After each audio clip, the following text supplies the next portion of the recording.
சமூக மீடியா சொந்தங்களுக்கு வணக்கம். இன்றைய நாளிலும் உலக செய்திகளின் ஒரே பார்வையோடு இணைந்திருக்கின்றோம். அந்த வகையிலே அமெரிக்கா ஈரான் போர் நிறுத்தம் நீடிப்பு, டொனால்ட் ட்ரம்ப் அதிரடி அறிவிப்பு.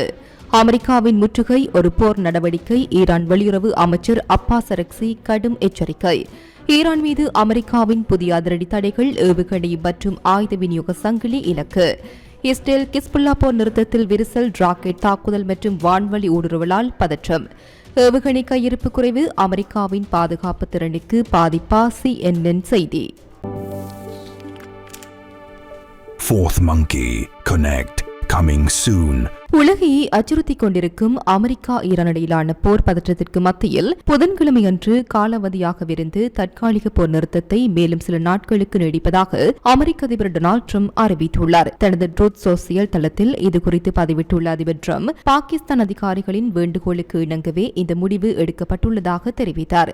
ஈரான் அதிகாரிகள் ஒரு ஒருங்கிணைந்த முன்மொழிவை விவாதத்திற்காக சமர்ப்பிக்கும் வரை இந்த நீடிப்பு அமலில் இருக்கும். எனினும் ஹார்முஸ் ஜலசந்தியில் அமெரிக்க கடற்படை மேற்கொண்டுள்ள முற்றுகை தொடரும் என்றும் எந்தவொரு தாக்குதலையும் எதிர்கொள்ள அமெரிக்க ராணுவம் முழு தயார் நிலையில் இருப்பதாகவும் அவர் எச்சரித்துள்ளார். பாகிஸ்தானின் இஸ்லாமாபாத் நகரில் நடைபெறவிருந்த இரண்டாம் சுற்று பேச்சுவார்த்தையில் ஈரான் கலந்து கொள்ளப் போவதில்லை என தகவல் வெளியாகியுள்ளது. அமெரிக்கா தனது அச்சுறுத்தல் மற்றும் அழுத்த கொள்கையை கைவிட்டால் மட்டுமே பேச்சுவார்த்தை சாத்தியம் என ஈரானின் மூத்த அதிகாரியொருவர் தெரிவித்துள்ளார். சரணடைதலை நோக்கமாக கொண்டு எந்தவொரு விவாதத்தையும் தெஹ்ரான் ஏற்கப் போவதில்லை என ஈரானிய ஊடகங்கள் செய்தி வெளியிட்டுள்ளன. இதன் காரணமாக பேச்சுவார்த்தைக்காக பாகிஸ்தான் செல்லவிருந்து அமெரிக்க துணை அதிபர் ஜெடி வான்ஸின் பயணம் ரத்து செய்யப்பட்டுள்ளது. அமெரிக்காவின் இந்த போர் நிறுத்த நீடிப்பை ஈரான் கடுமையாக விமர்சித்து உள்ளது. இது ஈரானை தாக்குவதற்காக அமெரிக்கா நேரம் வாங்கும் ஒரு தந்திரம் என ஈரானிய நாடாளுமன்ற சபாநாயகரின் ஆலோசகர் குறிப்பிட்டுள்ளார். அமெரிக்காவின் கடற்படை முற்றுகை தொடர்வது என்பது குண்டு வீச்சுக்கு சமனானது.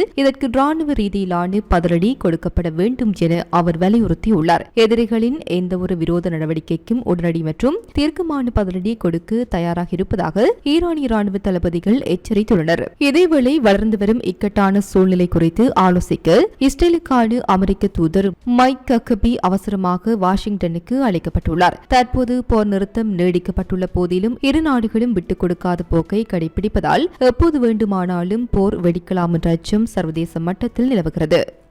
ஈரானிய துறைமுகங்கள் மீது அமெரிக்கா மேற்கொண்டுள்ள கடற்படை முற்றுகையானது ஒரு நேரடி போர் நடவடிக்கை என ஈரான் வெளியுறவு அமைச்சர் அப்பாஸ் அரக்சி பகிரங்கமாக சாடியுள்ளார். தற்போது அமலில் உள்ள தற்காலிக போர் நிறுத்த உடன்படிக்கையை அமெரிக்காவின் இந்த செயல் அப்பட்டமாக மீறுவதாக அமைச்சர் குற்றம் சுமத்தியுள்ளார். ஒருபுறம் போர் நிறுத்தத்தை நீடிப்பதாக கூறிக்கொண்டு மறுபுறம் பொருளாதார மற்றும் ராணுவ ரீதியாக துறைமுகங்களை முடக்குவது ஏற்றுக்கொள்ள முடியாதது என அவர் சுட்டிக்காட்டினார். இதுகுறித்து தனது எக்ஸ் தளத்தில் பதிவிட்டுள்ள அப்பாஸ் கட்டுப்பாடுகளை எவ்வாறு முறியடிப்பது என்பதும் எமது நாட்டின் நலன்களை எவ்வாறு பாதுகாப்பது என்பதும் ஈரானுக்கு நன்றாகவே தெரியும். எந்தவொரு மிரட்டல்களையும் எதிர்கொள்ள நாங்கள் தயாராக உள்ளோம் என தெரிவித்துள்ளார். அமெரிக்க அதிபர் டொனால்ட் ட்ரம்ப் போர் நிறுத்தத்தை நீடிப்பதாக அறிவித்த போதிலும் ஹார்முஸ் ஜலசந்தி மற்றும் ஈரானிய துறைமுகங்கள் மீதான முற்றுகை தொடரும் என அறிவித்திருந்தார். இதற்கு பதிலடி கொடுக்கும் வகையிலேயே ஈரானின் இந்த அறிவிப்பு வெளியாகியுள்ளது.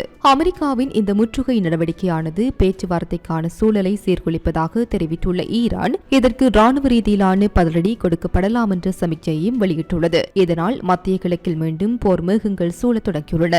அமெரிக்க அதிபர் டொனால்ட் ட்ரம்ப் அறிவித்த 2 வார கால போர் நிறுத்தம் இன்னும் சில நாட்களில் முடிவடையுள்ள நிலையில் ஈரான் மீது அமெரிக்க நிதித்துறை புதிய மற்றும் கடுமையான தடைகளை விதித்துள்ளது. அமெரிக்க இஸ்ரேலிய தாக்குதல்களால் சிதைக்கப்பட்டு தனது பாலிஸ்டிக் ஏவுகணை இருப்பை ஈரான் மீண்டும் கட்டியெழுப்ப முயன்று வரும் நிலையில் அதற்கு முட்டுக்கட்டை போடும் வகையில் இந்த நடவடிக்கை எடுக்கப்பட்டுள்ளது. ஈரானுக்கு ஆயுதங்கள் மற்றும் அவற்றின் பாகங்களை கொள்முதல் செய்ய உதவியதாக ஈரான், துருக்கி மற்றும் ஐக்கிய அரபு அமீரகம் ஆகிய நாடுகளில் உள்ள 14 நபர்கள் மற்றும் நிறுவனங்கள் மீது அமெரிக்க கருவூலத்துறை தடைகளை விதித்துள்ளது.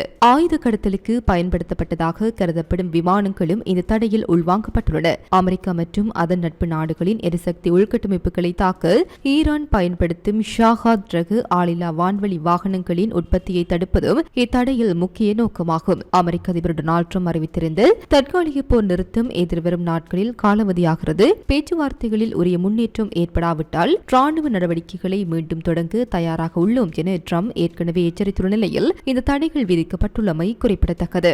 மறுபுறம் USS ஆப்ரகாம் லிங்கன் உள்ளிட்ட அமெரிக்க போர்க்கப்பல்கள் ஹார்முஸ் ஜலசந்தியை சூழ முற்றுகை நடவடிக்கைகளை தீவிரப்படுத்தியுள்ளன. இரண்டாம் சுற்று பேச்சுவார்த்தைகளை தொடங்குவதில் வாஷிங்டனுக்கும் தெஹ்ரானுக்கும் இடையே முட்டுக்கட்டை நீடித்து வரும் சூழலில் அமெரிக்காவின் இந்த புதிய தடைகள் மற்றும் முற்றுகை நடவடிக்கைகள் ஈரானை கடும் அதிருப்திக்கு உள்ளாக்கியுள்ளன. ஈரானின் ஏவுகணை உற்பத்தி திறனை தொடர்ந்து குறைப்பதே எமது இலக்கு என அமெரிக்க கருவூலத்துறை தனது அறிக்கையில் திட்டவட்டமாக தெரிவித்துள்ளது. அமெரிக்காவின் மத்தியஸ்தத்தில் இஸ்ரேலுக்கும் ஹெஸ்புல்லாவிற்கும் இடையே எட்டப்பட்டு போர் நிறுத்தம் அமலுக்கு வந்து 10 நாட்கள் நிறைவடைந்துள்ள நிலையில் இருதரப்பினருக்கும் இடையே மீண்டும் மோதல் வெடிக்கும் அபாயம் ஏற்பட்டுள்ளது. தெற்கு லெபனானில் நிலைநிறுத்தப்பட்டுள்ள இஸ்ரேலிய பாதுகாப்பு படையினரை இலக்கு வைத்து ஹெஸ்புல்லா பயங்கரவாதிகள் ராக்கெட் தாக்குதல் நடத்தியுள்ளனர். போர் நிறுத்தம் அமலுக்கு வந்தது முதல் இஸ்ரேல் 200க்கும் மேற்பட்ட முறை விதிமுறைகளை மீறியுள்ளது. இதற்கு பதிலடியாகவே இந்த தாக்குதல் நடத்தப்பட்டது என ஹெஸ்புல்லா தெரிவித்துள்ளது. இதேவேளை வடக்கு இஸ்ரேலிய எல்லைக்குள் ஹிஸ்புல்லாவின் ஆளில்லா விமானம் ஒன்று ஊடுருவ முயன்றது.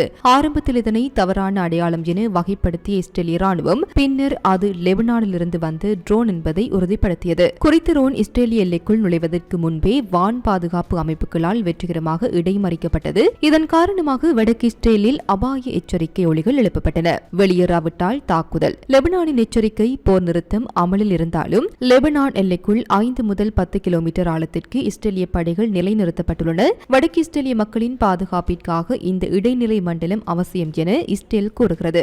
எனினும் லெபனான் நிலப்பரப்பில் இருந்து இஸ்ரேலிய படைகள் வெளியேறாவிட்டால் கடும் எதிர்ப்பை சந்திக்க நேரிடும் என லெபனான் நாடாளுமன்ற சபாநாயகர் எச்சரித்துள்ளார். இந்த வாரம் அமெரிக்காவின் மத்தியஸ்தத்தில் மற்றொரு சுற்று பேச்சுவார்த்தை நடைபெறவிருந்த நிலையில் இந்த மோதல்கள் ராஜதந்திர முயற்சிகளுக்கு பின்னடைவை ஏற்படுத்தியுள்ளன. போர் நிறுத்தம் முழுமையாக முறையும் பட்சத்தில் மார்ச் 16 அன்று காணப்பட்டது போன்று பாரிய ஏவுகணை தாக்குதல்கள் மீண்டும் நிகழக்கூடும் என சர்வதேச அவதானிகள் அச்சம் தெரிவித்துள்ளனர்.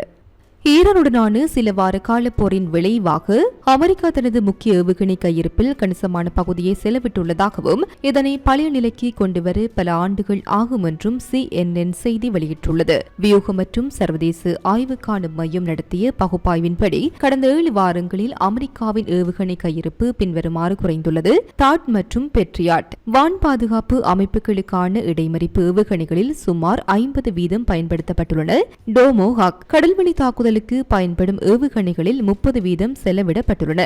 நீண்ட தூரம் சென்று தாக்கும் ஜாசம் ஏவுகணைகளில் 20%க்கும் அதிகமானவையும் SM-3 SM-6 ஏவுகணைகளில் சுமார் 20% தேர்ந்துவிட்டன. ஒட்டுமொத்தமாக துல்லியமாக வழிநடத்தப்படும் ஏவுகணை கையிருப்பில் 45% தற்போது காலியாகியுள்ளது. ஓய்வு பெற்று அமெரிக்க கடற்படை கர்னல் மார்க் கான்சியன் வழங்கிய தகவலின்படி இந்த கையிருப்புகளை மீண்டும் போருக்கு முந்தைய நிலைக்கு கொண்டுவர 1 முதல் 4 ஆண்டுகள் வரை ஆகக்கூடும். மேலும் கையிருப்புகளை தேவையான அளவிற்கு விரிவுபடுத்த இன்னும் பல ஆண்டுகள் தேவைப்படும் என சுட்டிக்காட்டப்பட்டுள்ளது. ஈரானுக்கு எதிரான ராணுவ நடவடிக்கைகளை தொடர அமெரிக்காவிடம் தற்போது போதுமான வளங்கள் இருந்தாலும் சீனா போன்ற ஒரு பலமான எதிரியை எதிர்கொள்வதற்கு இந்த இருப்பு போதுமானதாக இல்லை என ஆய்வாளர்கள் எச்சரித்துள்ளனர். அதிகரித்து ஆயுத செலவினங்கள் மேற்கு பசிபிக் பகுதியில் அமெரிக்காவின் பாதுகாப்பு நிலையை பாதிப்புக்கு உள்ளாக்கியுள்ளது என மார்க் கான்சியன் தெரிவித்துள்ளார். இந்த தகவலை மறுத்துள்ள பென்டகன் செய்தி தொடர்பாளர் ஷான் பார்னெல் நமது மக்களையும் நலன்களையும் பாதுகாப்பதற்கான விரிவான திறன்களை அமெரிக்க ராணுவம் இப்போது கொண்டுள்ளது என தெரிவித்துள்ளார். இருப்பினும் ஈரானுக்கு எதிரான நடவடிக்கைகளுக்காகவும் குறைந்த ஏவுகணைகளை மீண்டும் கொள்வனவு செய்யவும் $200 பில்லியன் அதிகமான மேலதிக நிதியை பென்டகன் காங்கிரசிடம் கோரியுள்ளதாக தகவல்கள் தெரிவிக்கின்றன. குறிப்பாக மத்திய கிழக்கு மோதலின் முதல் 12 நாட்களில் மட்டுமே பல ஆண்டுகளாக சேமிக்கப்பட்டிருந்த அதிதுல்லிய வெடிமருந்துகள் பயன்படுத்தப்பட்டுள்ளன என்பது குறிப்பிடத்தக்கது. இத்துடன் குறித்த காணொளி நிறைவு பெறுகின்றது. இது தொடர்பிலான உங்களுடைய கருத்துக்களை கமெண்ட் வாயிலாக தெரிவிக்கலாம். இது போன்ற பல செய்திகளை தெரிந்து கொள்ள நம்முடைய சமூக மீடியா யூடியூப் சேனலை சப்ஸ்கிரைப் செய்து அருகில் உள்ள பெல் பட்டனை கிளிக் செய்யுங்கள். மேலும் செய்திகளை உடனுக்குடன் தெரிந்து கொள்ள சமூகமீடியா.com என்ற இணையதளத்தின் வாயிலாக எங்களுடன் இணைந்திருங்கள்.